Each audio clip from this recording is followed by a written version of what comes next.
YouTube එකේ family vlogging කියන දේ දැන් ගොඩක් ජනප්‍රියයිනේ. ඉතින් ලංකාවෙත් මේ රැල්ලත් එක්ක ගොඩක් ජනප්‍රිය වුණා නාලිකාවක් තමයි 3 Posha family. හැමෝම කතා වෙන මේ channel එක පිටිපස්සේ තියෙන රහස මොකක්ද? හරි. අපි ඒ ගැන හොයලා බලමු. ඒ අයම Taman ගැන කියන දේවල් මේසෙ ගිහින්. හරි. එයාලගේ මුළු channel එකේම හරය පටන් ගන්න මෙන්න මේ වාක්‍යයෙන්. ජීවිතය කියන්නේ විඳවන්න නෙවෙයි විඳින්න දෙයක්. බලන්න මේක නිකම්ම වචන ටිකක් නෙවෙයි එයාලා හදන හැම වීඩියෝ එකකටම පදනම වැටෙන්නේ මෙන්න මේ අදහසෙන්. ඇත්තටම එයාලගේ මෙහිවීමේ හදවත කිව්වොත් හරි. ඉතින් මේ ජීවිතේ විඳිනවා කියන දර්ශනය පිටිපස්සේ තියෙන ඇත්තම විශ්වාසය මොකක්ද? අපි දැන් ඒ ගැන ටිකක් ගැඹුරට යමු. මේක තමයි එයාලගේ නාලිකාවට පණ දෙන දේ. එයාලගේ අරමුණ හරිම සරලයි, හරිම පැහැදිලි.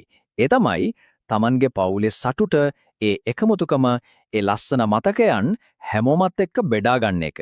එනේ ඒකෙන් කියවෙන්නේ මේක නිකම්ම වීඩියෝ ටිකක් ප්ලේ වෙන එකක් නෙවෙයි කියන එක. ඒක හරියට එයාලගේ ජීවිතයේ පොතේ තියෙන ලස්සනම පිටු අබිත් එක්ක බෙදා ගන්නවා වගේ දෙයක්. හොඳයි. එතකොට මේ සතුට කියන අදහස එයාලා ගැට ගහන්නේ මොකක් එක්කද? එයාලට අනුව ලෝකයේ තියෙන වටිනාම දේ මොකක්ද? අපි බලමු. මෙන්න උත්තරේ. එයාලට අනුව ලෝකයේ වටිනාම දේ තමයි පවුල. බැලූ බැලමට සරල වුණාට එයාලගේ සම්පූර්ණ channel එකම මුළු අන්තර්ගතයම ගොඩනැගිලා තියෙන්නේ මෙන්න මේ එකම එක විශ්වාසය මත. එයාලා කරන කියන හැම දෙයක්ම කැරකෙන්නේ මේ අදහස වටේ. ඉතින් මේ නිසාව තමයි එයාලගේ නාලිකාව හරියට සාමාන්‍ය ලාංකීය පවුලක තියෙන ඒ අව්‍යාජ සෙනෙහසට ඒ විනෝදයට විවෘත කරපු ලස්සන කවුලුවක් වගේ අපිට දැනෙන්නේ. ඒ කියන්නේ මේක පිටපතකට අනුව කරන රංගපෑමක් නෙවෙයි. මේක තමයි ඇත්ත ජීවිතේ. ඒ හුස්ම වැටෙන අත්දැකීම. හරි. එතකොට මේ ලස්සන දර්ශනය මේ වටිනාකම් කොහොමද වීඩියෝ බවට පත් වෙන්නේ? ප්‍රායෝගිකව එයාලා මොලවද අපිට පෙන්වන්නේ? අපි බලමු. මෙන්න බලන්න. එයාලගේ අන්තර්ගතය ප්‍රධාන කොටස් 4කට බෙදෙනවා. එකක් daily vlogs. ඒ කියන්නේ එයාලගේ එදිනෙදා ජීවිතයේ ලස්සනම මොහොතවල්. ඊළඟට travel and fun. ලස්සන තැන්වලට යන ගමන් විනෝද වෙන හැටි. ඊට පස්සේ තියෙනවා food and recipes. ගෙදර හදන රසම්ම රස කෑම. අන්තිමට life lessons. ඒ කියන්නේ ජීවිතේ යන අභියෝග වලට මුහුණ දෙන්න යාලා ඉගෙන ගත්ත පාඩම්.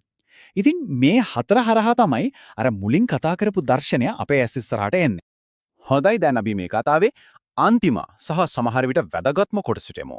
ඒ තමයි මේ නාලිකාව. නිකම්ම වීඩියෝ ටිකක් පෙන්වන තැනකින් එහාට ගිහින් ප්‍රජාවක් ගොඩනගන්න හැටි. අපි හැමෝම දැකලා ඇති මේ ඉල්ලීම subscribe කරලා අපිත් එක්ක එකතු වෙන්න කියලා.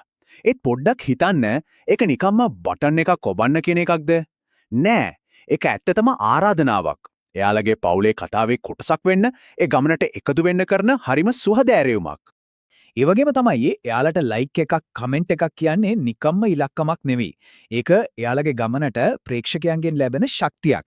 ඇත්තටම එයාලා ප්‍රේක්ෂකයන්ව සලකන්නේ තමන්ගේම පවුලේ තවත් කොටසක්. ඒ කියන්නේ විස්තෘත පවුලක් විදිහට. ඉතින් නාලිකාවයි ප්‍රේක්ෂකයයි අතර තියෙන මේ බැඳීම තමයි හැමදේම ශක්තිමත් කරන්නේ. ඉතින් බලන්න මේ කතාව 3 Posha family කියන එක නාලිකාවකට විතරක් සීමා කරන්න බෑ. ලෝකේ පුරාම family vlogging මේ තරම්ම ජනප්‍රිය වෙන්න හේතුව මොකක් වෙන්න ඇතිද?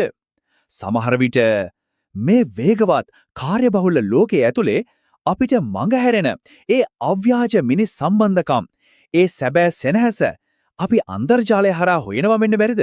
හිතන්නට යමක් ඉතුරු කරමින් මේ විග්‍රහය අපි මෙතනින් අවසන් කරනවා.